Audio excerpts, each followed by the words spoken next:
Welcome back to MotionPic Recap. Today we're going to recap the science fiction and action movie titled, The Day After Tomorrow. Spoilers ahead. Watch out and take care. In the first scene, we see a paleoclimatologist called Jack Hall and his colleagues Frank and Jason drilling for ice cores.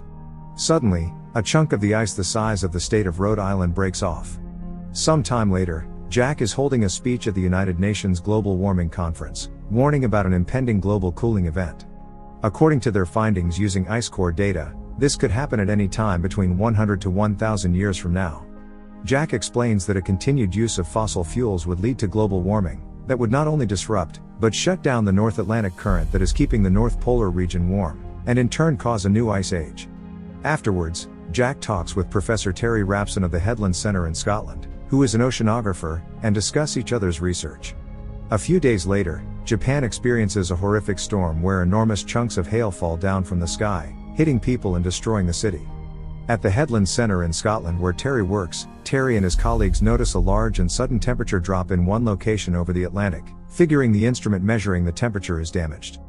Astronauts at the International Space Station simultaneously report on massive storms forming over the Earth. Back at Terry's weather station, the three suddenly notice more instruments in several other locations over the ocean detect temperature drops, realizing the measurements are real. Meanwhile in New York, a man called Sam, who is Jack's son, is with his friends Laura and Brian to participate in an academic decathlon, when suddenly their attention is drawn to an unprecedented flock of birds heading south. Terry is seen calling Jack, telling him his climate projections are correct, but that they won't occur in a couple centuries, they have already started happening. Jack then remarks that the last time something like this happened was 10,000 years ago. In Los Angeles, a weather technician finds out hail has begun falling on a local beach, and informs his boss they have to issue a tornado warning in the state. But before the alert has even reached the public, several massive tornadoes have hit Los Angeles and caused massive panic. As quickly as they appeared, the tornadoes then vanish, leaving the city totally devastated and in ruins. In a NOAA weather center, Jack and his two colleagues, as well as members from NASA and NOAA, are discussing the cause of the weather catastrophes. They remark that the same types of weather disasters are occurring around the world. Jack informs them that he received a call from Terry who believes the North Atlantic current has changed, which would not only cause the extreme weather conditions to continue, but they would worsen. A day later, Jack and his colleagues, as well as a woman from NASA called Janet Tokata, are doing more weather projections based on historical data, and find that the Earth will be in the middle of a new ice age in 6 to 8 weeks. The following morning, Jack goes to see the vice president to show their results and convince him to do large-scale evacuations, especially in the northern states. Meanwhile in Scotland, Terry and his co-workers have snowed in, and not far away, 3 helicopters are deployed to pick up the British royal family. As the helicopters suddenly pass through the eye of a huge storm, the fuel lines start freezing, and the rotors abruptly stop spinning in mid-air, causing the helicopters to crash. One of the pilots that made it in the crash attempts to get out, but freezes immediately. Simultaneously, Sam, Laura and Brian are stuck in New York as heavy rain has flooded the subway and caused flights to be cancelled. They attempt to find a driver that can take them out of the city and head south, but instead seek shelter at the New York Public Library as the streets start to flood as well. Simultaneously in a nearby zoo, some zookeepers discover that all wolves are gone from their cage. As Sam and the others make their way to the library, a tsunami-like storm surge hits the city from nowhere. In the chaos, Sam and his friends run towards the library and Laura accidentally cuts her leg on a sharp metal piece from a car. They manage to reach the building and escape the massive storm surge just in time. Jack and Terry talk over the phone and discuss how the helicopters could freeze so quickly. Eventually they conclude that the storms cause supercool air from the upper atmosphere to descend, and so rapidly that it doesn't warm up as it falls, causing everything to freeze instantly at ground level. They also discover that their projections were wrong, and that the Earth in reality will be in a new ice age in just a little over a week. Jack's weather forecast shows 3 big storms growing, and in just a few days, they will cover the whole northern hemisphere. Since power is down, there is no service in New York to make phone calls. Sam, however, finds a payphone which receives power directly from the telephone line, and calls his father Jack.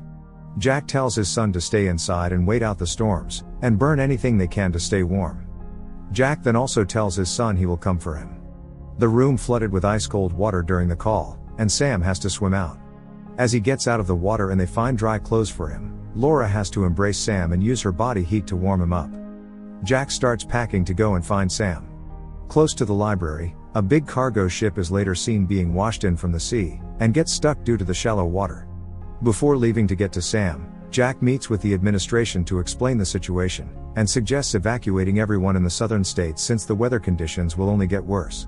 The vice president asks what the people in the north should do, to which Jack answers that it's too late for them and that they will die if they go outside. He explains their best chances are to stay inside and keep warm.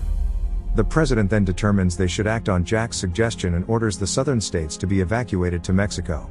At the Headland Center in Scotland, the power is out, and Terry and his co-workers freeze to death. Meanwhile in New York, the temperature has dropped significantly and the flooded streets have frozen to ice. Hundreds of people are seen walking on the ice to head south, and most of the people inside the library decide to do the same, even though Sam tries to warn them they will freeze to death. Jack is about to start heading north to get to his son in Manhattan when his co-workers and friends, Frank and Jason, join him. At the Mexican border, people are desperate and are starting to cross illegally.